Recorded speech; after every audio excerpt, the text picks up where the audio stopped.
Pembahasan di siang ini kita akan membahas satu tema yang insyaallah bisa menjadi bekal bagi kehidupan kita, tentang wasaya atau wasiat-wasiat Nabi SAW, khususnya kepada para sahabat dan umumnya kepada kita sebagai umatnya. Dan kalau kita jelaskan wasiat Rasul ini banyak sekali, karena hampir kehidupan Nabi SAW itu dipenuhi dengan banyak pertanyaan para sahabat. Ya Rasulullah, amalan apa yang bisa menjauhkan dari neraka? Ya Rasulullah, amalan apa yang paling dicintai Allah? Ya Rasulullah, amalan apa yang bisa masukkan ke surga? Dan macam-macam pertanyaan itu. Ataupun mungkin memang langsung datang kepada Rasul minta wasiat. Seperti seorang laki-laki datang kepada Rasulullah, ya Rasulullah, berikan wasiat. Kata Rasul, jangan marah, jangan marah, gitu ya. Artinya Nabi SAW terkadang memberikan wasiat itu melihat karakter orang. Tentu kalau Abu Bakar yang datang minta wasiat, tidak mungkin Rasul mengatakan jangan marah, kan begitu. Artinya Rasul kalau memberikan wasiat, dia melihat karakter orang yang datang. Lah wasiat-wasiat Rasul itu baik secara umum, artinya di halayak para sahabat beliau berwasiat, ataupun secara khusus memang ada orang datang kepada Rasul minta wasiat. Tapi baik secara umum ataupun secara khusus, yang namanya wasiat Rasul itu mencakup untuk kita semuanya. Karena ajaran Rasul tidak terbatas di zaman sahabat. Ajaran Rasul itu akan terus berkembang sampai hari ini, bahkan sampai kiamat dibangkitkan. Tidak mungkin dalam waktu yang singkat saya jelaskan semua wasiat Rasul. Saya sudah mencatat sekitar 30 hadis dari wasiat-wasiat Nabi SAW, dan terkadang satu hadis itu ada beberapa poin dari wasiat Rasul, sehingga bisa ratusan wasiat kalau dijelaskan, gitu ya. Tapi kita ambil secukupnya waktu yang kita kaji di siang hari ini. Ma'asyiral muslimin yang dimuliakan Allah Subhanahu wa taala. Hadis yang pertama, wasiat Nabi SAW yang disebut dengan wasiat 9.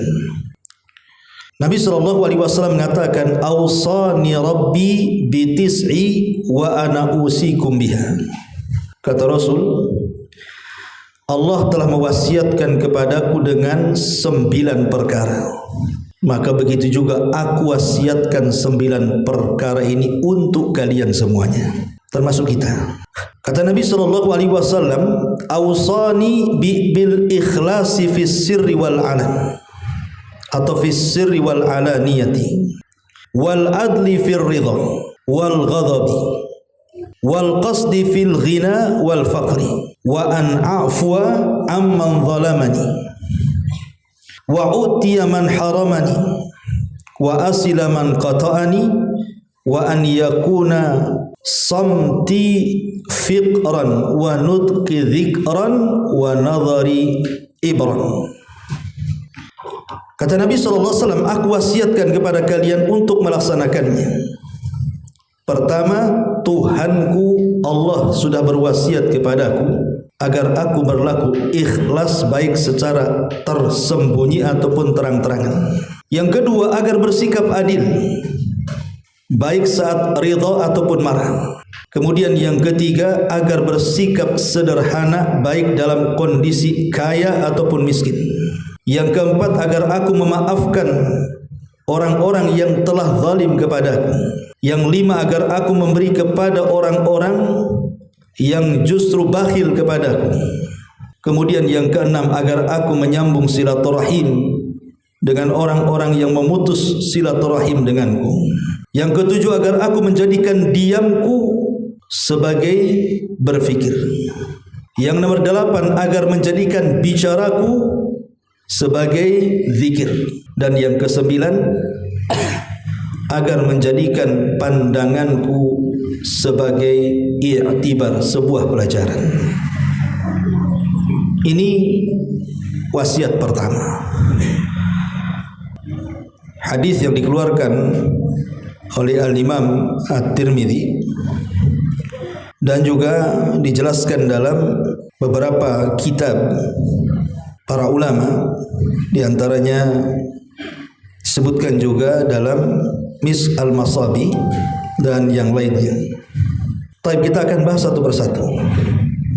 Wasiat yang pertama yang diwasiatkan Allah kepada Rasul dan Rasul mewasiatkan wasiat Allah untuk umatnya adalah agar aku bersikap ikhlas baik secara tersembunyi ataupun terang-terangan. Dan ikhlas ini kalimat yang mudah diucapkan. Ikhlas Pak, ikhlas saya Ustaz. Ikhlas Bu, ikhlas. Itu lisannya ya. Kalau ngomong ikhlas itu paling kencang tuh. Tapi hatinya grundel sebenarnya. Ini ngasih segini ikhlas, ikhlas. Udah nggak ada orangnya. Kenapa lah saya kasih banyak-banyak tadi? Gitu ya.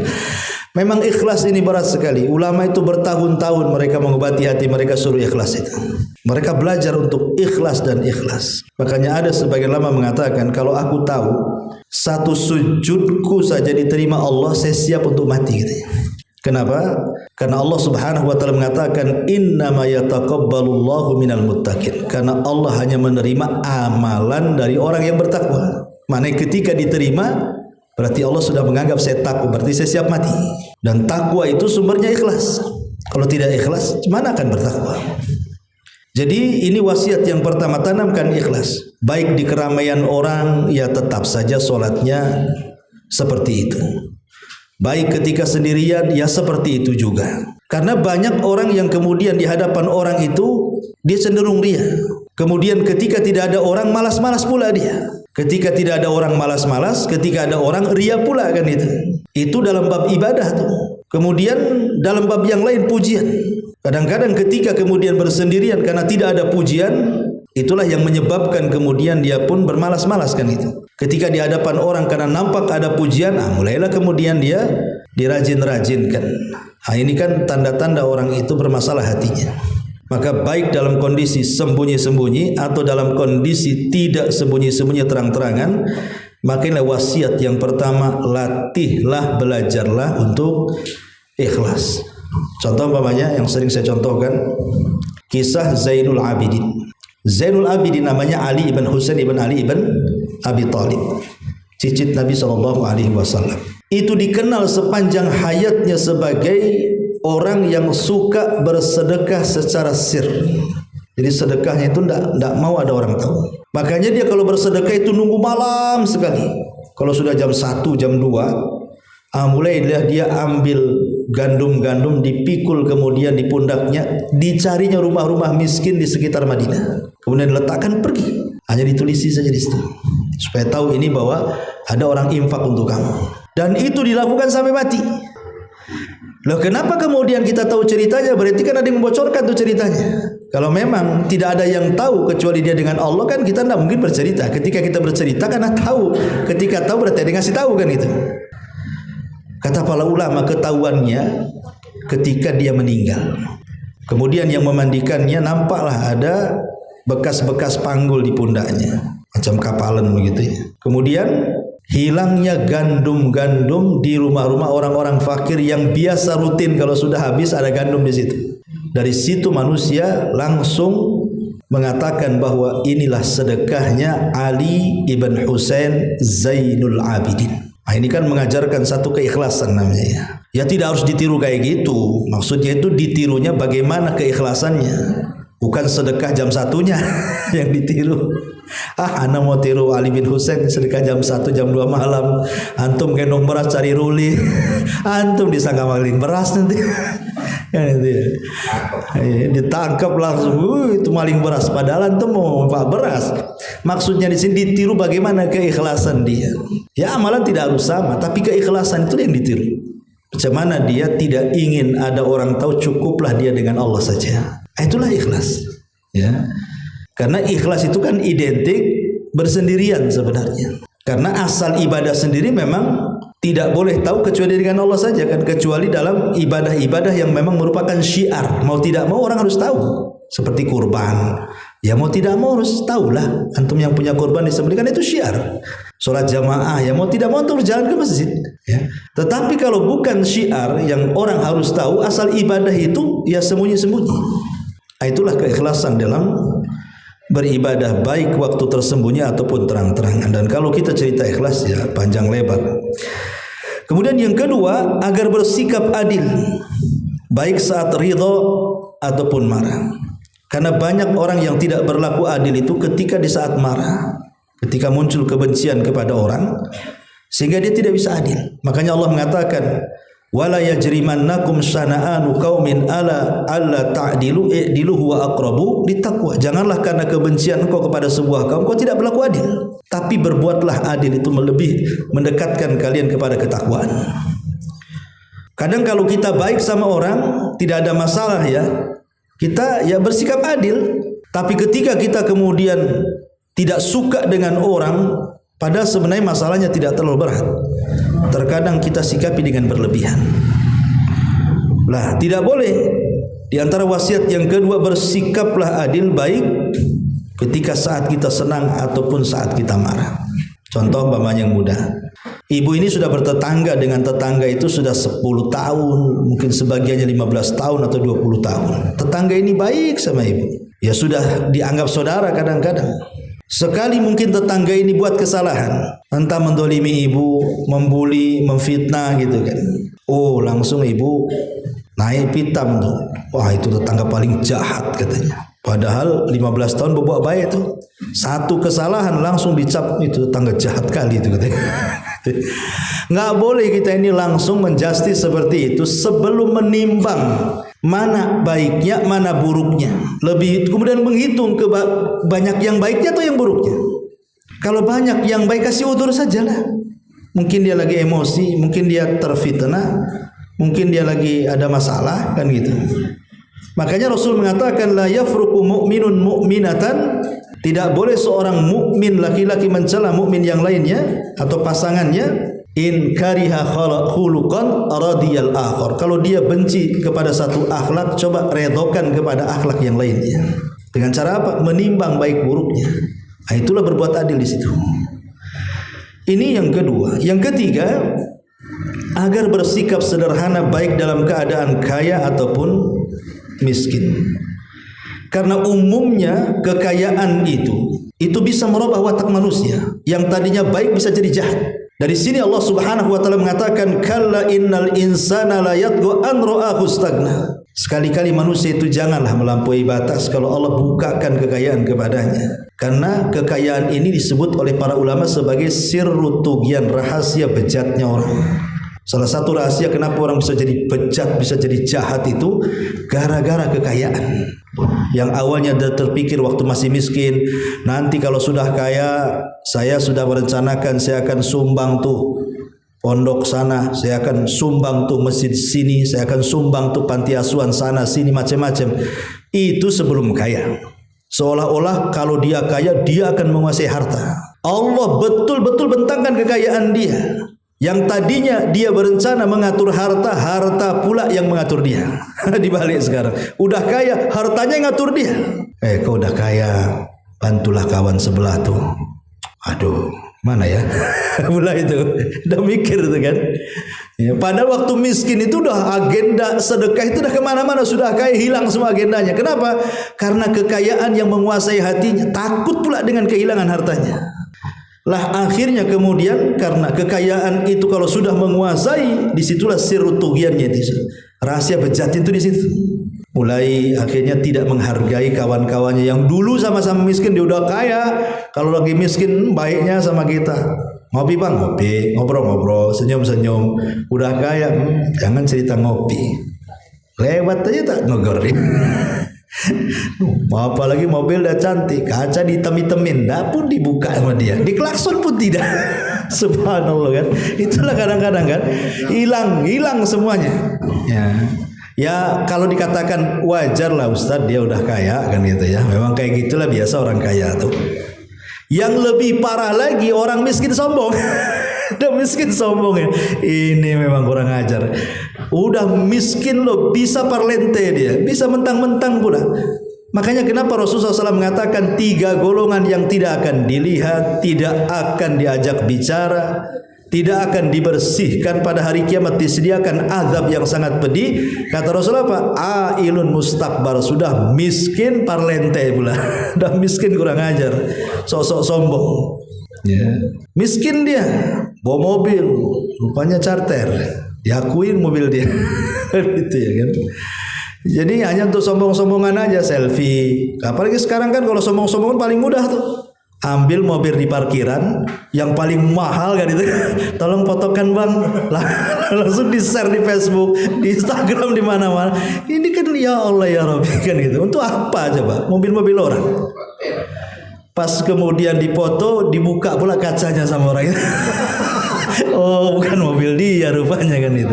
Jadi intinya bahwa di sini ini kan payah kalau orang kaya, wajar dia sombong. Tapi itu pun tidak wajar dalam syariat Islam. Karena harusnya semakin kaya itu semakin dekat kepada Allah. Dulu waktu miskin mungkin disibukkan dengan mencari kekayaan, akhirnya kemudian banyaklah kewajiban Allah ditinggalkan. Kenapa nggak ke masjid? Aduh, untuk makan aja susah katanya. Saya sholat di rumah saja, kadang-kadang sholat di mana katanya.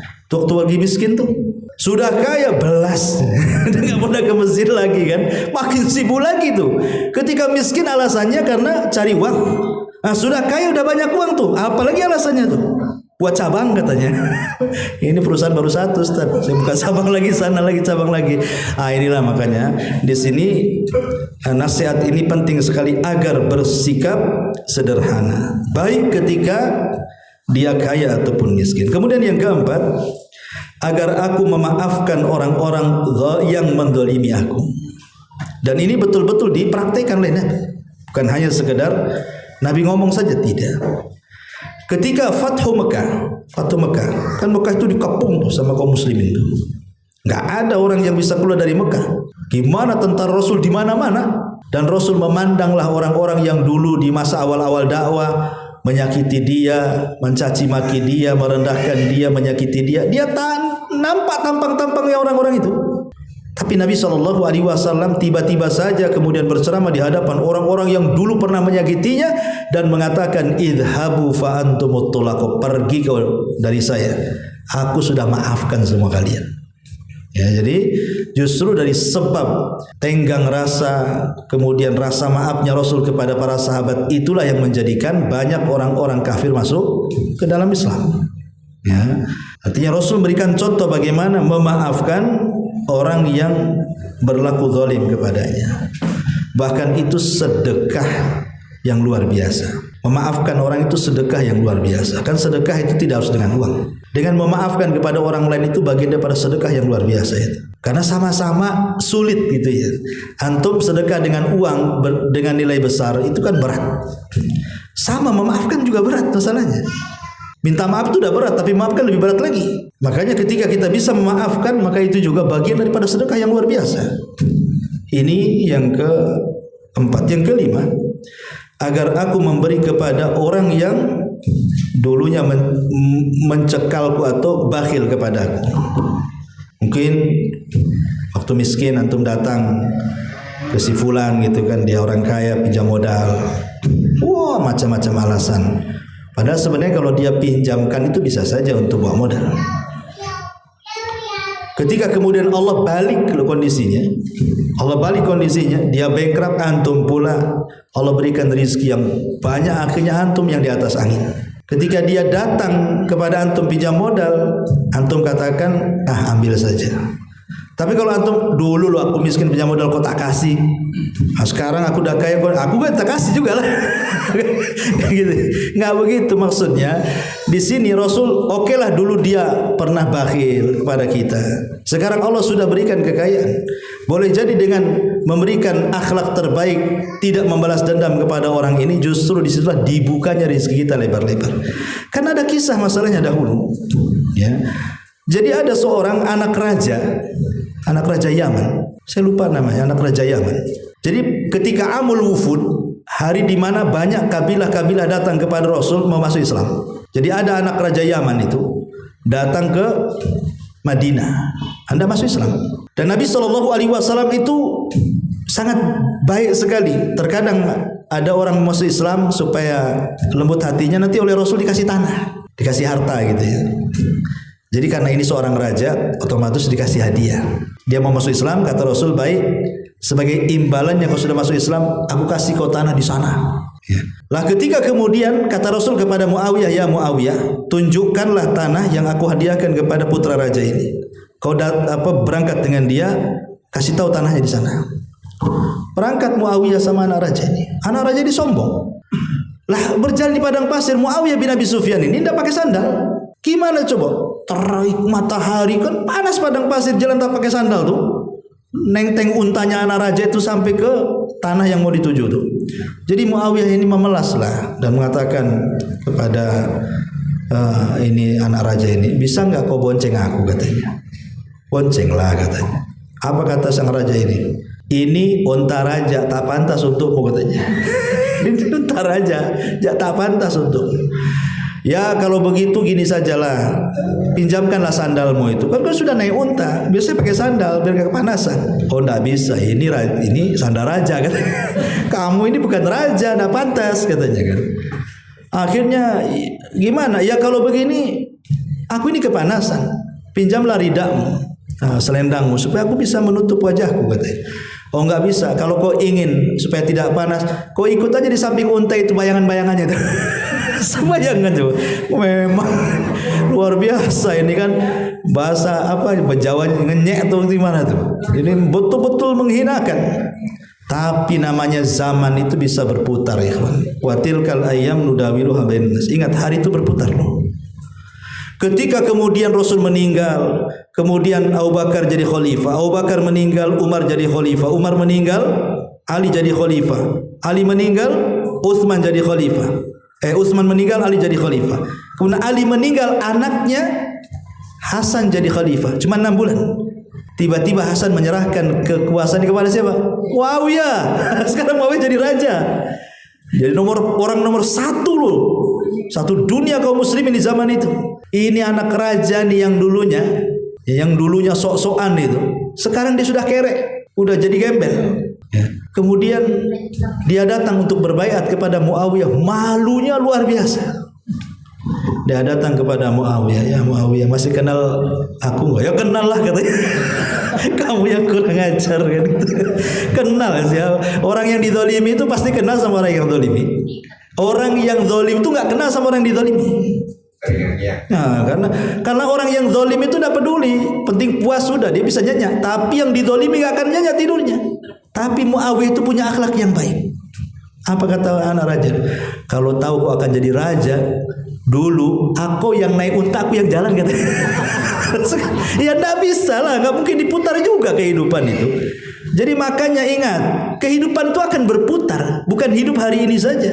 Besok itu kita tidak tahu akan terjadi apa. Makanya di sini Rasul mengajarkan wasiat dari Allah ini. Sederhanalah, baik ketika miskin ataupun kaya. Hidup itu akan berputar-putar. Kemudian yang yang kelima, agar aku memberi kepada orang yang bakhil kepadaku, dan yang keenam, agar aku menyambung silaturahim dengan orang yang memutus. Karena umumnya di masyarakat tuh memahami silaturahim itu maksudnya ya hanya sekedar sambung menyambung menjadi satu aja. Maksudnya ya kalau dia telepon saya telepon, kalau dia WA saya WA, kalau dia hubungi saya angkat, gitu saja.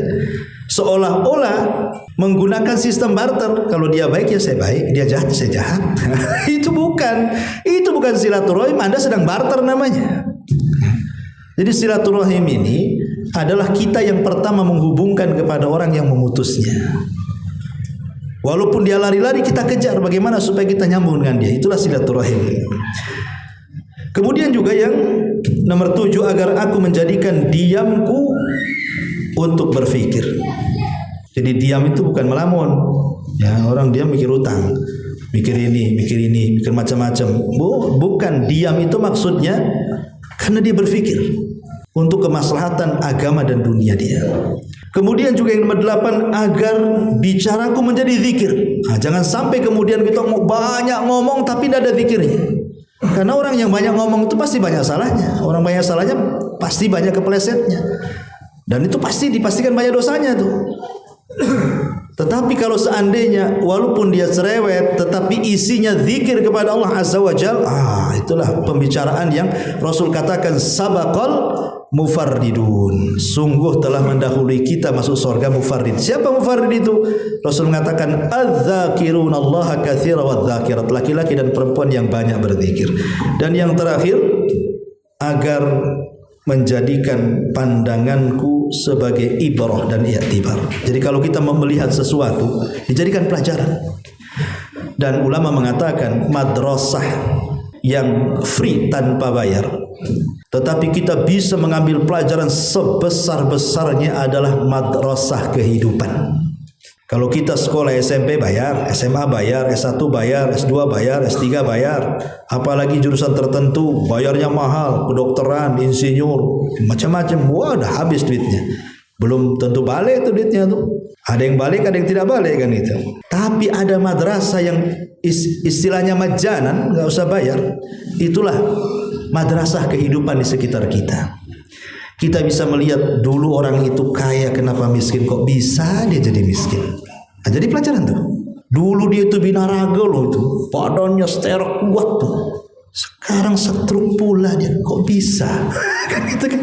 Ya. Dulu ini pejabat nih, kalau lewat dia nunduk semua. Ya Pak, yes Pak, apa yang maunya Bapak? Sekarang tak ada bapak-bapakan itu. Terbaring, hilang hartanya semua, dihinakan orang. Itu kan pelajaran semua tuh. Atau mungkin terbalik, saya kenal orang ini, dulu dia tukang mulung rongsokan, sekarang mobilnya cantik pula dia. Cuma dia bisa kaya. Itu maksudnya ya. Saya kenal di kampung nih kawan saya ini, masya Allah, dulu paling bandel nih di sekolah, kok jadi ustaz, jadi kiai terkenal pula. Semana bisa gitu ya. Jadi kalau setiap yang kita pandang itu kita mikirnya ke situ, jadi pelajaran semua tuh jadinya tuh. Tapi kalau umpamanya cara pandangnya pandangan orang hasad, itu beda. Dulu miskin kenapa kaya? Jangan bayar tuyul dia. Itu hasad tuh. Itu bukan ngambil pelajaran, ngambil cari penyakit kalau kayak gitu. Maksudnya mengambil ibrah dan pelajaran. Cobalah pandang di sekitar kita. Baik memandang manusia jadi pelajaran, memandang pohon, lautan, langit, bumi dan begitu seterusnya. Lah itulah wasiat. Jadikan semuanya ini pelajaran untuk kebaikan kita di dunia dan di akhirat. Ini wasiat hadis yang pertama. Kemudian yang kedua, hadis yang ma'ruf yang sering kita dengar, hadis Irbad bin Sariyah radhiyallahu anhu. Ketika Nabi SAW menasihati para sahabat di padang Arafah pada Hajjatul Wada, kata Nabi SAW, usikum bitaqwallah was-sam'i wat-ta'ati wa in 'abdun habashi fa innahu man ya'ish minkum fasayara ikhtilafan katsira wa iyyakum wa muhdatsatil umur fa innaha dhalalatun faman adraka dzalika minkum fa 'alaihi bi sunnati was sunnatil khulafa'ir rasyidin al-mahdiyyin 'addu 'alaiha bin nawajid. Dari Irbad bin Sariyah radhiyallahu an, Nabi SAW memberikan wasiat di tengah-tengah para sahabat saat Hajjatul Wada. Apa kata Rasul? Aku wasiatkan kalian pertama bertakwa. Wasiat pertama adalah takwa. Kemudian yang kedua was-sam'i wat-ta'ah wa in 'abdun habashi. Wasiat yang kedua, jangan memberontak kepada pemerintah yang sah. Dengar, taat walaupun presidennya seorang hamba sahaya. Kemudian yang ketiga, fa innahu man ya'ish minkum fasayara ikhtilafan katsira. Barang siapa yang hidup sepeninggalku kalian akan melihat perbalahan yang banyak, perselisihan yang banyak. Wa iyyakum wa muhdatsatil umur fa innaha dhalalatun. Hati-hati dari perkara baru, itu bisa menyesatkan kalian. Faman adraka dzalika minkum, siapa yang mendapati zaman seperti itu, fa alaihi bisunnati, peganglah sunnahku, wa sunnatil khulafa'ir rasyidin al-mahdiyyin 'addu 'alaiha bin nawajid, dan peganglah sunnah para khulafa'ur rasyidin yang mendapatkan petunjuk, gigitlah dengan geraham kalian. Dan wasiat yang ketiga, agar kita kembali kepada Al-Qur'an dan sunnah saat hidup di tengah-tengah gelombang fitnah. Berarti di sini ada tiga wasiat. Pertama wasiat takwa, Yang kedua, wasiat jangan memberontak kepada pemerintah. Yang ketiga, wasiat agar berpegang teguh dengan sunnah, dengan Islam. Ya. Yang pertama, takwa. Tentu wasiat takwa ini wasiat yang luar biasa. Umar bin Khattab radhiyallahu anhu satu hari berjalan dengan pembantunya namanya Aslam. Dia jalan-jalan. Di tengah jalan ketemu nenek-nenek yang sudah sepuh sekali. Tiba-tiba nenek ini berteriak dan mengatakan, "Ya Umair," katanya. "Ya Umair," katanya. Bukan Umar. Dia khalifah loh. Orang nggak berani ngomong ya Umar aja nggak berani, apalagi ya Umar gitu. Mereka memanggil ya Amirul Mukminin karena gelar Amirul Mukminin itu yang pertama disematkan kepada Umar bin Khattab. Kalau Abu Bakar kan khalifah, tapi kalau Amirul Mukminin itulah gelarnya Umar bin Khattab. Semua orang ngomong ya Amirul Mukminin. Ini pula nenek-nenek ngomong ya Umair katanya. Bukan Umar lagi, Umair. Apa bedanya Umar dengan Umar tuh? Kalau Umar itu Umar kecil. Ya, kalau Umar itu Umar besar. Kalau Salman itu Sulaiman kecil. Kalau Sulaiman kecil, kalau sudah gede namanya Salman. Ya. Kalau Umar itu kecil, kalau jadi Umar jadi gede. Nah, dalam bahasa Arab seperti itu. Kalau isim tazkir itu namanya fu'ailun, menunjukkan kecil. Ya. Fu'ailun itu menunjukkan kecil. Umairun, Sulaimun, gitu ya. Itu kecil namanya. Kutaib, buku kecil. Kalau kitab, kitab besar. Kalau dibilang kitab ya tebal. Kalau kutaib berarti tipis, gitu ya. Jadi bahasa ya Umair ini merendahkan. Aslam ini marah lah kan begitu. Kok nenek-nenek berani kurang ajar sama Amirul Mukminin? Harusnya kan dipanggil Amirul Mukminin, kok Umar pula bukan Umar lagi gitu. Jadi dia emosi, mau menegur gitu maksudnya. Tapi Umar melarang, jangan. Ya. Kamu nggak tahu siapa wanita itu ya katanya. Kata Aslam, siapa dia? Kata Umar, tahu nggak wanita yang satu surat turun kepadanya? Inilah orangnya katanya. Maksudnya satu surat dalam Quran turun itu surah Mujadilah. Dalam Quran itu ada namanya surah Mujadilah. Itu satu surat turun sama wanita ini katanya. Siapa dia? Haulah bintu Hakim. Ini Haulah bintu Hakim ini katanya. Satu surat turun kepadanya katanya.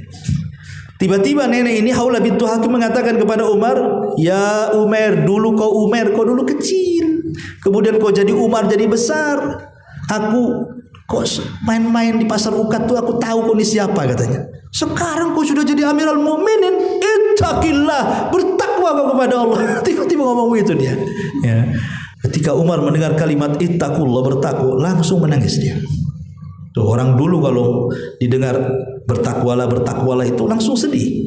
Karena kita belum sanggup untuk bertakwa yang sesungguhnya. Tapi kadang-kadang kita ini bapak-bapak ya, tiap Jumat Bu dibilang ittaqullah itu di masjid. Tidak ada nangis-nangisnya. Karena itu rukun Jumat loh. Rukun Jumat tuh khotib selalu ittaqullah itu kan. Keluar dari masjid, yang dusta ya tetap dusta, yang riba tetap riba, yang maling tetap maling, yang enggak sholat yang enggak. Enggak ada kalimat takwa itu berpengaruh gitu loh. Padahal takwa ini kalimat yang luar biasa. Ya, kalau kita bedel makna itu luar biasa. Kemudian juga yang kedua, wasiat yang kedua, tidak boleh memberontak. Tidak boleh memberontak, baik dengan ucapan, dengan tulisan ataupun dengan perbuatan. Kita tidak boleh memberontak kepada pemimpin yang sah. Ya, karena bagaimanapun kebaikan mereka adalah kebaikan kita. Seandainya pemerintah ini tidak ada yang namanya satu orang yang namanya presiden, itu kacau negeri ini. Bayangkan Allah Subhanahu wa taala sampai menundukkan hati satu negara dengan satu orang. Presiden kan cuma satu orang. Tapi dia bisa mengatur satu negara, coba bayangkan. Satu negara ini orangnya juta-juta, kok bisa diatur sama satu orang itu kan? Kalau bukan karunia Allah coba. Sebab kalau yang satu orang itu tidak ada, ribut satu dunia ini. Pasti akan banyak kejahatan, kriminal, macam-macam. Kalau sudah kekosongan kekuasaan, habis bangsa ini. Tapi ketika masih ada pemimpin yang mau memimpin kita, insya Allah masih aman lah. Walaupun mungkin terkadang dia zalim, ngambil hak dan begitu seterusnya kan. Tapi hikmahnya kita mendapatkan keamanan. Dari situlah kita diperintah untuk as-sam'i wa ta'at. Kemudian yang ketiga, disuruh untuk berpegang dengan sunnah di zaman fitnah. Di zaman fitnah ya, saya sekarang ini zaman fitnah. Ya. Ini yang kedua, hadis yang kedua. Hadis yang ketiga, Hadis daripada Abi Dzar Al-Ghifari radhiyallahu anhu. Dan ini sering pernah saya bahas juga, tapi enggak di sini, di tempat lain. Jadi an Abi Dzar Al-Ghifari radhiyallahu anhu qala amarani khalili sallallahu alaihi wasallam bisab'in. Kata Abi Dzar, Nabi memerintahkan aku untuk melakukan 7 perkara. Yang pertama, amarani bihubbil masakin wad-dunuwu minhum. Menyuruhku untuk mencintai orang miskin dan dekat dengan mereka. Yang kedua, wa amarani an anzur ila man huwa duni wa la anzur ila man huwa fawqi. Menyuruhku untuk melihat kepada yang lebih susah dariku dan jangan pernah melihat kepada orang yang lebih senang dariku. Yang ketiga, wa amarani an asilar rahimi wa in adbarat. Menyuruhku untuk menyambung silaturahim walaupun aku selalu diputus-putus dengan silaturahim. Kemudian yang keempat, wa amarani alla as'al ahadan syai'an. Rasul menyuruhku agar tidak meminta-minta kepada siapapun. Yang kelima, wa amarani an aqula bil haqq wa in kana murra. Menyuruhku untuk mengatakan kebenaran walaupun itu pahit rasanya.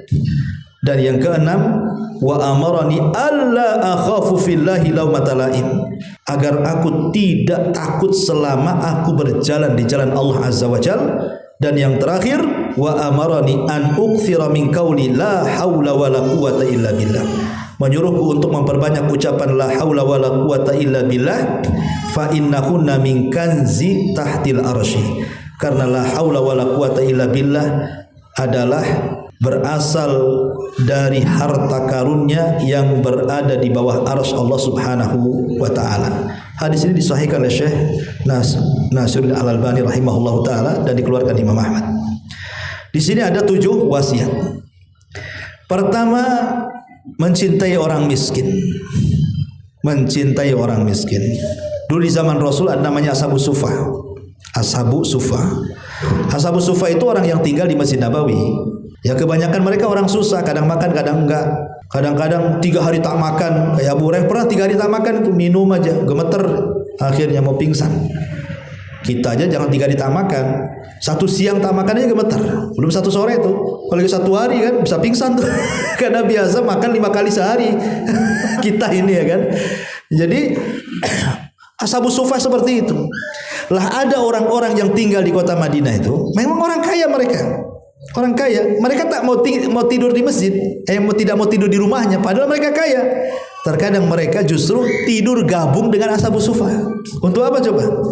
Untuk mengambil akhlak mereka, supaya bisa merasakan susahnya mereka cemana gitu. Padahal di sahabat-sahabat itu orang kaya, tapi tidur sama mereka hanya untuk mengambil ibrah pelajaran macam mana jadi orang miskin, macam mana susahnya mereka gitu, sehingga bisa melembutkan hati. Yang mencintai orang-orang miskin itulah akhirnya lembut hati kita, tidak sombong akhirnya kan. Karena ada yang memaknai miskin dalam hadis ini, maksudnya bukan miskin tak punya harta. Maksudnya di sini miskin di sini tawadhu maksudnya. Agar kita mencintai orang-orang yang merendah diri. Orang kaya tapi merendah diri. Karena nanti pada hari kiamat orang-orang sombong di dunia itu dikumpulkan dengan sesama orang-orang sombong dan dibuat seperti kecil seperti semut. Tidak akan nyambung dengan kita. Sementara orang-orang yang tawadhu, yang rendah diri itu, mereka akan berkumpul bersama Nabi. Makanya dalam doa yang masyhur Rasul selalu berdoa kan, Allahumma syurni, ya Allah kumpulkan aku dengan jumratil masakin, dengan orang-orang miskin. Maksudnya dengan orang-orang yang tawadhu, itu maksudnya. Nah, di sini maka wasiat yang pertama mencintai orang miskin. Yang kedua, jangan pernah memandang ke atas, tapi pandanglah ke bawah. Jangan dibawa kepada zahir dan hakikat hadis ini. Saya mau ngamalkan lah, saya mandang ke bawah terus, nggak mau mandang ke atas, nabrak tiang lah kalau jalan. Bukan itu maksudnya. Jangan memandang ke atas, pandanglah ke bawah, ini kinayah. Kalau urusan dunia, kaidah ini berlaku. Jangan pandang ke atas, pandang ke bawah. Itu kalau urusan dunia. Tapi kalau urusan agama dibalik. Jangan pandang ke bawah, pandang ke atas. Ya, saya contohkan dua-duanya. Kalau orang dalam urusan dunia memandang ke bawah, tidak memandang ke atas, dia akan lebih bersyukur. Umpamanya kita punya rumah, tapi tak bagus, nggak masalah. Kenapa? Tetangga masih ngontrak, masih bersyukur kita. Yang ngontrak pula masih bersyukur. Kenapa? Tetangga tuh hidup di gorong-gorong katanya. Di gorong-gorong, bau, panas ini. Saya ngontrak masih enak lah pakai AC, karena ngontraknya dikontrakan di Nagoya sana, di Hotel Aston. Ya enak lah kontrakannya. Artinya kan masih mandang, pokoknya pandanglah ke bawah, jangan pandang-pandang ke atas terus. Kalau pandang-pandang ke atas tuh melamun akhirnya. Itu bisa mati berdiri itu. Kapan lah kayak dia? Kapan kayak dia? Ya nggak akan jadi dia lah. Jadi kalau soal dunia supaya mudah bersyukur, pandang-pandang ke bawah. Tapi kalau soal agama jangan dipraktekkan kaidah ini. Saya masih mendingan Ustadz ke masjid seminggu sekali. Itu yang sebelah itu sama sekali nggak ke masjid katanya. Itu urusan agama jangan begitu. Urusan agama itu, aduh, kok dia bisa ya 5 waktu ya? Kok saya seminggu sekali? Itu aja susah. Nah, gitu maksudnya. Saya masih mending Ustadz. Itu juz amma tuh 5 surat masih hafal. Si anu bunyi pun tidak katanya. Itu kan jangan begitu nengok itu sih kok bisa hafal Quran ya. Kok saya nggak bisa ya? Masa saya nggak bisa? Kalau urusan agama tengok ke atas supaya ada motivasi. Kalau tengok dunia jangan. Tengok ke bawah supaya bisa bersyukur ya. Ini yang kedua. Yang ketiga, menyuruh menyambung silaturahim dan sudah dijelaskan tadi. Kemudian menyuruh agar tidak meminta-minta. Meminta-minta itu tercela kecuali kepada 3 orang. Satu, memang dia orang miskin, disaksikan kemiskinannya oleh orang-orang adil. Memang dia miskin. Boleh jadi mungkin dia janda, sudah kaya, sudah 70 tahun, udah lumpuh gitu ya. Keluarganya tidak merawat dia, akhirnya dia pun ya hidup sebatang kara gitu. Mungkin lah dia minta-minta nggak apa-apa. Dia mau kerja apa? Janda yang sudah tua begitu, sakit-sakitan. Ya, wajar orang kayak gini dia minta-minta. Ini masih kuat, masya Allah. Saya lihat ototnya lebih sterk dibandingkan saya tuh. Cuman bedanya dia di chat aja, saya enggak. Minta-minta pula manusia chat itu. Ya.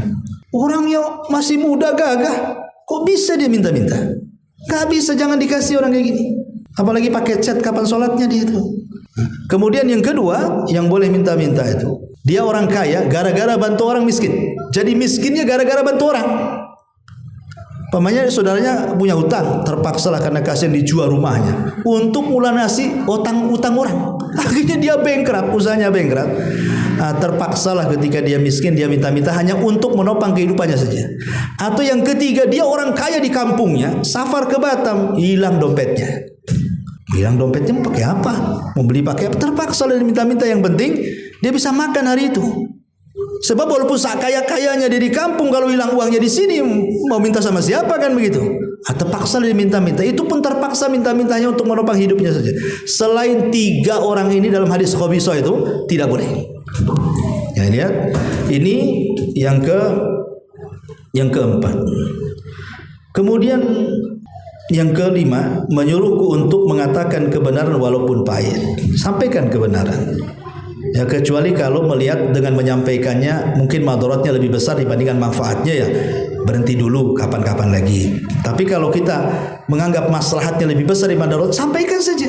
Enggak ada apa-apa kok. Kecuali kalau kita sampaikan kemudian kita dibunuh, kita diusir, kita belum sanggup menghadapinya, ya mungkin pelan-pelan cara menyampaikannya. Kemudian yang nomor 6, menyuruhku agar tidak takut selama kita berjalan di jalan Allah. Dan yang nomor 7 terakhir, menyuruhku untuk memperbanyak la haula wala quwata illa billah. Ini sering saya jelaskan. Kalimat ini ajaib Ibu Bapak, ya. Kalimat la haula wala quwata illa ini kalimat yang ajaib sekali. Kita kalau mendawamkan kalimat ini, setiap hari kita baca la haula wala quwata illa billah. Pokoknya ibu sambil masak, sambil tidur, sambil jalan, di mana saja jadikan zikir la haula wala quwata. Ini efeknya luar biasa karena bisa menyehatkan badan, memberikan kekuatan kepada badan, memberikan kecerdasan kepada akal. Kadang-kadang kita ini ingin sehat, ingin kuat badan, konsumsi banyak vitamin kan. Apalagi orang sudah tua gitu. Perbanyak. Yang kasih kekuatan itu Allah. Yang kasih kesehatan itu Allah, yang kasih kecerdasan itu Allah. Minta kepada dengan cara apa? Memperbanyak la haula wala quwata illa billah. Dan ini terbukti. Ketika Allah menciptakan arsy, kemudian Allah menciptakan malaikat arsy. Malaikat arsy tidak mau memikul arsy karena lihat besarnya. Nah, bisa arsy sebesar ini saya pikul katanya. Akhirnya dia mengeluh kepada Allah, enggak bisa saya memikul ini. Kata Allah bisa. Kata malaikat arsy, enggak bisa ya Rabb. Bisa kata Allah. Enggak bisa, asik bisa enggak bisa aja tuh. Akhirnya kemudian Allah mengatakan qulu la haula wala quwata illa billah. Kalau gitu ucapkan la haula wala quwata illa billah. Setelah para malaikat pemikul arsy ini mengucapkan la haula wala quwata illa billah, Allah berikan kekuatan dengan tanduknya dia bisa memikul arsy sampai kiamat, sampai dia mati. Nah, ini kan luar biasa ya. Jadi jangan remehkan kalimat ya, tentu dengan niat dan dengan merenungkan. Memang tidak ada daya dan kekuatan kecuali milik Allah Subhanahu wa taala. Dan yang terakhir karena waktu juga ya.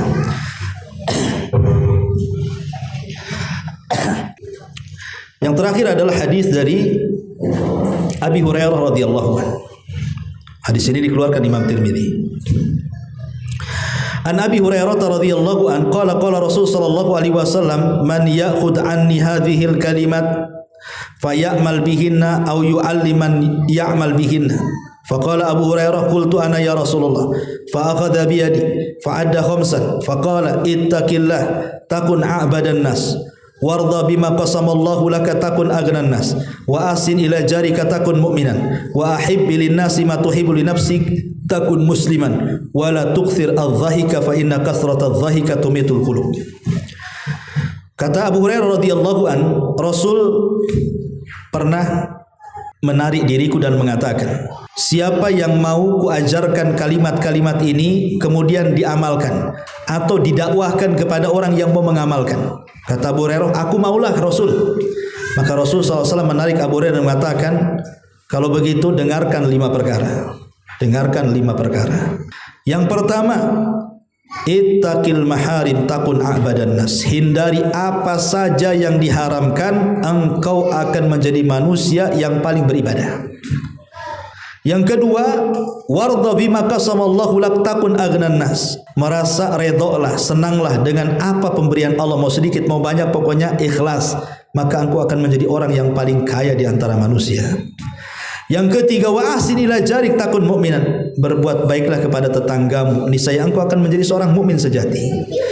Kemudian yang keempat, wa ahib linnas ma tuhibbu li nafsik takun muslimah.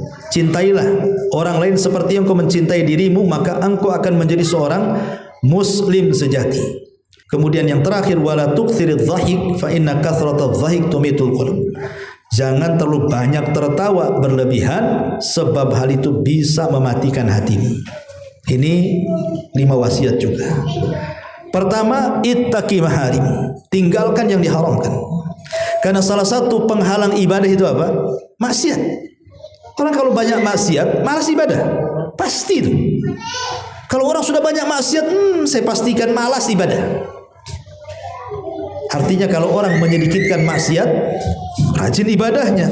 Makanya Rasul mengatakan, kalau engkau bisa meninggalkan maksiat dan yang diharamkan, jadilah kau hamba Allah yang akan menjadi ahli ibadah. A'badan nas, paling menghamba diri kepada Allah. Kemudian yang kedua, ridholah dengan pemberian Allah, sedikit atau banyak. Karena ini yang sulit ya. Qanaah atau zuhud, qanaah itu kagak beradik itu kan. Zuhud dan qanaah ini memang agak repot. Untuk qanaah, ridho dengan pemberian Allah itu kadang-kadang gimana gitu ya. Kecuali orang itu memang punya tauhid. Kalau enggak punya tauhid, muring-muring aja orang tuh. Apalagi setiap hari yang dipandang orang aja. Enak kali ya orang itu ya. Usaha apa saja kok lancar jaya katanya. Saya baru usaha detik gulung-gulung aja tikar nih. Pokoknya kalau orang mandang-mandang terus akhirnya apa? Allah disalahkan. Ya Allah kok gitu ya katanya. Allah digitu-gituin. Oh gitu ya Allah kan itu. Nah ini karena tidak qanaah. Sebenarnya loh, kalau kita lihat hikmah, terkadang ada orang yang sengaja nggak dikaya-kayakan. Sebab kalau dia kaya bejat dia. Atau sebaliknya, ada orang kok nggak dimiskin-miskinkan sama Allah, kok kaya aja. Sebab kalau miskin kurang ajar dia sama Allah. Ambil hikmah di situ. Walaupun kekayaan itu memang kebanyakan jadi bejat gitu ya, tapi kita ambil kaedahnya. Oh, boleh jadi saya ini nggak boleh kaya, nanti kalau sudah kaya saya nggak hadir lagi nih di SSS ini katanya. Ya, mungkin hadirnya setahun sekali, pas lebaran aja datang minta maaf. Afwan nggak bisa hadir sambil lebaran gitu ya. Nah, ini kan repot kayak gini. Coba berarti memang agak sulit, berat memang menerima takdir itu berat. Tapi harus dibiasakan. Kalau tidak dibiasakan selamanya tidak akan redha itu. Ya, karena pemberian Allah kan macam-macam, kesehatan pemberian Allah. Kenapa sih aku aja yang sakit kok orang itu sehat? Kenapa anakku ini rewel, kurang ajar, anak orang kok baik-baik gitu. Akhirnya kalau itu dibanding-bandingkan, selamanya nggak akan redha, itu bahaya. Karena dia telah menjadikan ujian itu sebagai azab. Padahal ujian itu boleh jadi adalah rahmat kasih sayang Allah kepada kita, hendak menguji keimanan kita kan itu. Ini yang kedua. Yang ketiga, berbuat baik kepada tetangga. Tetangga itu ada 3. Ada tetangga yang ada hubungan kerabat, ada tetangga yang tidak ada hubungan kerabat, ada tetangga yang ada hubungan kerabat dan dia muslim. Ada tetangga yang tidak ada hubungan kerabat dan dia muslim. Ada tetangga yang tidak ada hubungan kerabat dan dia kafir. Kalau tetangga itu dia ada hubungan kerabat dengan kita, dia muslim, berarti dia punya 3 hak. Hak sebagai tetangga, hak sebagai muslim, hak sebagai kerabat. Kalau tetangga kita ini dekat tapi bukan kerabat, tapi dia muslim, berarti punya 2, hak muslim sendiri, hak bertetangga sendiri. Tapi kalau antum punya tetangga orang kafir, memang dia tidak ada hak muslim, tidak ada hak kerabat, tapi dia punya hak bertetangga. Apa hak bertetangga? Kalau minta sesuatu, pinjam sesuatu dari perabotan apa, jangan dihalangi. Karena itu termasuk pendusta agama. Ara'aital ladzi yukadzibu biddin, dan di ujung ayat Allah mengatakan wa yamnaunal maun. Apa wa yamnaunal maun tuh? Kita punya perkakas rumah, perkakas dapur, perkakas rumah, mau dipinjam tetangga nggak mau. Bang, pinjam martil bang. Kayaknya nggak ada. Padahal ada tuh. Dibilang kaya-kayanya tuh. Kayaknya nggak ada kayaknya. Padahal martilnya 5 tuh. Mungkin dia jual martil juga lewat online. Dibilang nggak ada, coba kan.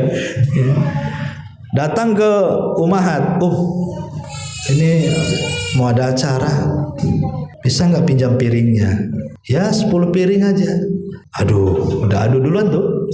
Takut pecah, takut apa, takut ini kan. Ada sih piring plastik, mau nggak katanya. Ditawarkan yang jelek kan. Yang baru banyak dibilang ada sih piring plastik, kan kurang ajar tuh. Kasih saja. Insya Allah sedekah itu kan, kalaupun seandainya nanti rusak, Allah ganti. Allah tidak tahu bagaimana cara gantinya. Jadi ini kadang-kadang kita inilah orang, kalau tetangga pinjam nggak dikasih saja, itu dikatakan pendusta agama. Lah gimana kalau seandainya dia pinjam modal yang lebih besar daripada itu? Pinjam nanti dibalikin kok. Enggak Ustaz, repot juga. Pernah dia pinjam pisau sampai sekarang tadi balik-balik. Saya ambil lah golok dia kata. Lah dia pinjam pisau, kita ambil goloknya gitu. Enggak seimbang. Intinya bahwa sebakhil-bakhilnya orang bakhil, menandai orang itu bakhil mudah.